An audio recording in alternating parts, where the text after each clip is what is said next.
On est heureux aujourd'hui de vous recevoir sur les ordres du Khalife général de Layène, Seydina Mamadou Makhtar Laye, qui nous a instruit pour qu'on vous reçoive, compte tenu du fait qu'il est indisponible. Il nous a attendu la semaine dernière. Malheureusement, au moment où vous venez, il est indisponible pour des raisons que nous avons évoquées tout à l'heure ensemble.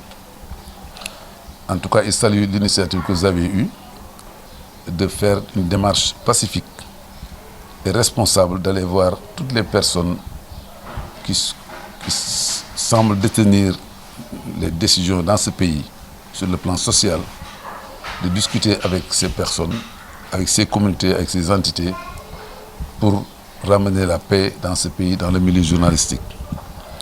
Donc en venant pour discuter sur les raisons de l'emprisonnement de votre confrère Pape Alé Niang, il était question que vous fassiez un plaidoyer qui lui permettrait de parler avec qui de droit pour atténuer la tension qu'il y a, pour qu'il y ait un dialogue, une discussion qui permette d'avoir des issues de secours très paisibles pour le pays. Donc, au moment où vous venez, alhamdulillah, Dieu a fait que Pape Alé Niang a été libéré, même si c'est sous condition.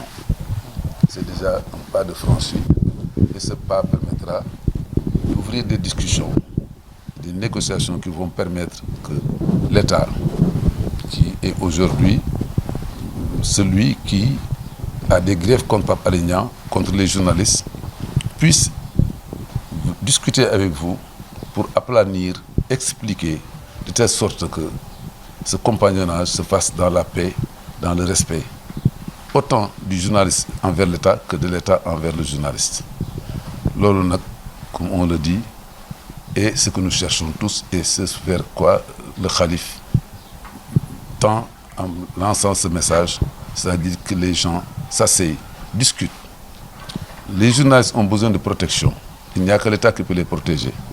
Par des lois, par des arrêtés, par des décisions qui font qu'eux, ils pourront faire leur métier de manière sereine, tranquille, mais en sécurité.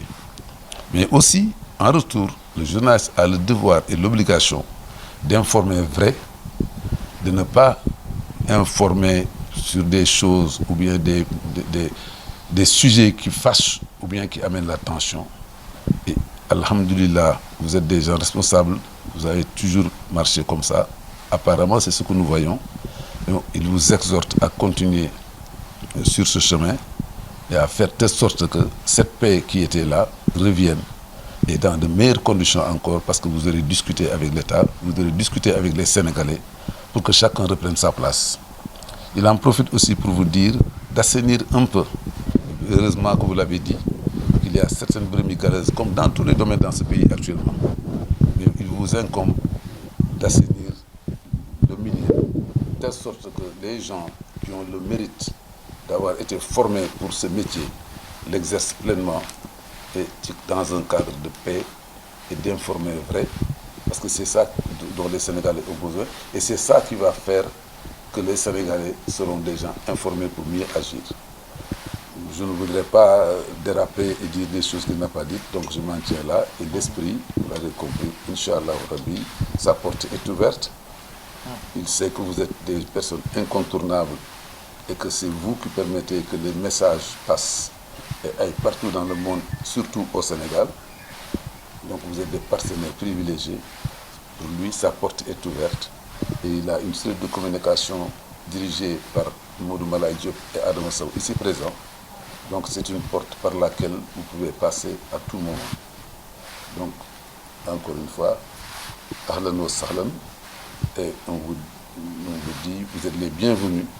Et si vous repartez, on vous dit de repartir avec la paix, vous ne faites que faire jàmm ak salaam. Merci.